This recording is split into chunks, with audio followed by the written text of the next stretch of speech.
Refining period से बाहर निकल सकते हो। ये कहते ही वो वहाँ से गायब हो जाता है। जिसके बाद कुछ दिन गुजरते हैं और एक और मास्टर वो भी उनसे सेम बात यही कहता है कि कल्टीवेशन करो और अपने आप को इस रिफाइनिंग पीरियड से बाहर निकालो। वो भी चला जाता है। जिसके बाद कुछ दिन गुजरते हैं तो एक और मास्टर भी चला जाता है। इसी तरह एक एक करके वहाँ से बहुत सारे लोग फ्लाई करके वहाँ से चले जाते हैं। ये सब देखकर शुयान काफी उदास होता है क्योंकि वो अभी तक ब्रेक थ्रू नहीं कर पाया था। मगर फिर अचानक उसके पीछे से वो रोशनी दोबारा बाहर निकलती है। जिसके बाद हमें बताया जाता है कि कोई और बंदा है जिसने ब्रेक थ्रू किया है, मगर वो बंदा एक छोटा सा बच्चा होता है जिस पर शुयान को बहुत ज्यादा गुस्सा आता है। और वहीं खड़ा एक स्वीपर ये देखकर कहता है कि शुयांग बहुत ज्यादा गुस्से में है क्योंकि वो पिछले 5000 सालों से यहाँ पे फंसा हुआ है। ये कहने के बाद अचानक से उस बंदे के चारों तरफ वो ब्लू रोशनी आ जाती है जिसकी वजह से वो भी वहाँ से गायब हो जाता है। ये देखकर शुयान काफी हैरान रह जाता है और वो कहता है कि यहाँ तो ये स्वीपर भी मुझसे ज्यादा बेहतर है। ये सब देखकर उसे बहुत गुस्सा आने लगता है, मगर फिर वो कहता है कि मेरे सारे ब्रदर्स यहाँ से उड़कर चले गए हैं और हो सकता है कि बहुत जल्द मेरी बारी भी आ जाए।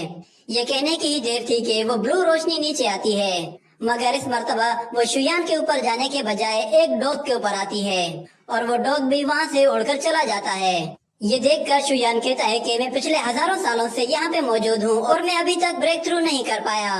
वो गुस्से में एक गुफा के अंदर चला जाता है और वहाँ पे एक बहुत बड़ा लॉक लगा देता है जिसमें वो कई हजार साल का टाइम सेट कर देता है और कहता है कि जब तक मैं ब्रेक थ्रू नहीं कर लेता तब तक मैं बाहर नहीं आऊंगा। जिसके बाद हम देखते हैं कि कई हजार साल गुजर चुके होते हैं और शुयान अभी भी उसके अंदर था। और दूसरी तरफ हमें दिखाया जाता है एक लड़की को जो कि कमरे के अंदर होती है। वहाँ पे उसके सामने एक डिसाइपल आकर गिरता है और फिर हम देखते हैं कि वहाँ पे कुछ लोग आते हैं जिनमें से एक यंग मास्टर लिंगशु से कहता है कि अगर तुम मुझसे शादी कर लेती हो और अपना सेक्ट छोड़कर मेरे सेक्ट में आती हो तो फिर मैं तुम्हारी जान बख्श दूंगा, वरना तुम जानती भी हो मैं क्या कर सकता हूँ। ये सुनकर लिंगशु कहती है तुमसे शादी करने से बेहतर है कि मैं मर जाऊं। ये कहकर वो अपनी सोट बाहर निकालती है और कहती है कि मुझसे शादी करने के सिर्फ तुम ख्वाब ही देख सकते हो। जिसके बाद उस यंग मास्टर के दो चेले आगे बढ़ते हैं तो वो यंग मास्टर कहता है इसे मारना मत। वो दोनों ही उसकी तरफ आगे बढ़ते हैं तो लिंगशु उन पर सोट से अटैक करती है, मगर वो दोनों ही डॉज कर लेते हैं और लिंगशु पर अटैक करते हैं तो लिंगशु उनके अटैक को ब्लॉक करती है, मगर वो दोनों ही उससे ज्यादा ताकतवर होते हैं और उस पर बार बार अटैक करने की वजह से उसे पीछे हटा देते हैं।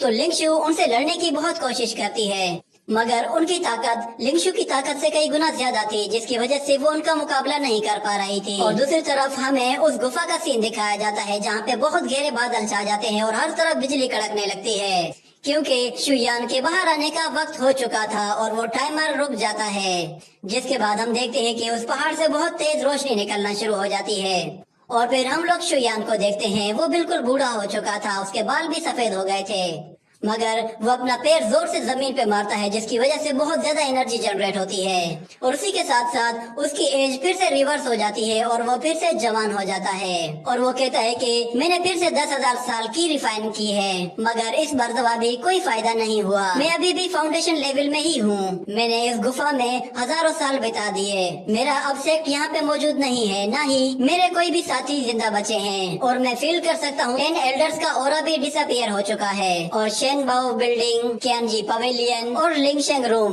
वो सब भी यहाँ पे मौजूद नहीं है। जिसके बाद अगले सीन में हम लिंगशु को देखते हैं। वो कहती है कि ये दोनों वॉरियर तो फाउंडेशन लेवल के बिल्कुल पीक पे हैं और मैं सिर्फ अभी मिडिल स्टेज पे हूँ। मुझे नहीं लगता कि मैं इनका मुकाबला कर पाऊंगी। मगर वो दो वॉरियर्स अपनी एनर्जी को एक साथ कंबाइन करते हैं तो ये देखकर लिंगशु भी अपनी सोट की एनर्जी को चार्ज करती है और जैसे ही वो वॉरियर अपनी एनर्जी बॉल क्रिएट कर लेते हैं तो लिंगशु अपनी सोट से उन पर अटैक कर देती है।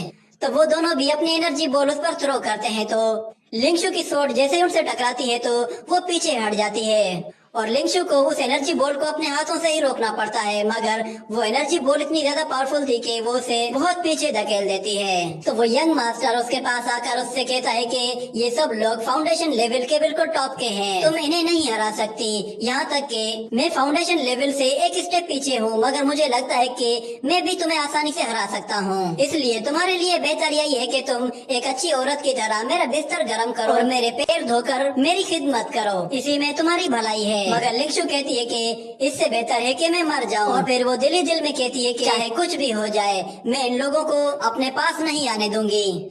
ये कहकर वो अपने हाथों से एनर्जी जनरेट करके अपने आप को ही मारने की कोशिश करती है। शुयांग को ये पता चल जाता है और वो कहता है कि कोई है जो शायद मेरे टियानलान सेक्ट को डिस्ट्रॉय करना चाहता है, मगर कुछ भी हो जाए वो मेरी परमिशन के बगैर कुछ नहीं कर पाएगा।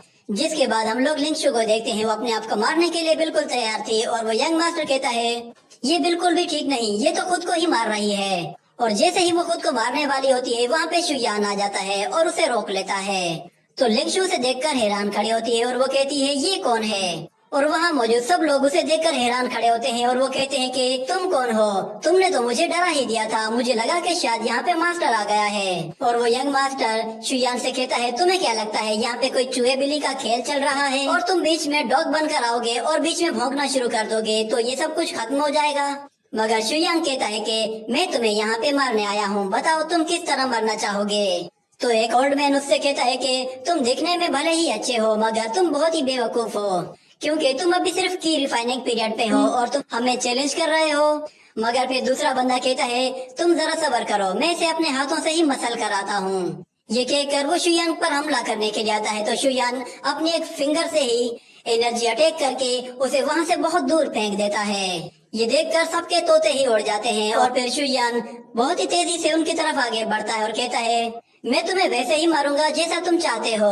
ये कहकर वो फर्स्ट बंदे को बहुत ही आसानी से मार देता है और दूसरे से कहता है कि मैं तुम्हें सांस भी नहीं लेने दूंगा। ये कहकर वो उसका गला दबा देता है। जिसके बाद वो तीसरे को कहता है कि मैं तुम्हें ऐसी मौत मारूंगा जिससे तुम्हें दर्द भी नहीं होगा। ये कहकर वो उसे वहीं पे ही मिटा देता है। शुयान की पावर देखने के बाद वो लोग कहते हैं कि ये कोई की रिफाइनर नहीं है बल्कि ये गोल्डन एलेक्सियर स्टेज का लग रहा है, क्योंकि इतनी आसानी से कोई भी किसी को नहीं मार सकता। वो लोग डर के मारे वहाँ से भागना शुरू कर देते हैं। मगर शुयान उनसे कहता है मैं अभी सिर्फ की रिफाइनिंग लेवल पे ही हूँ,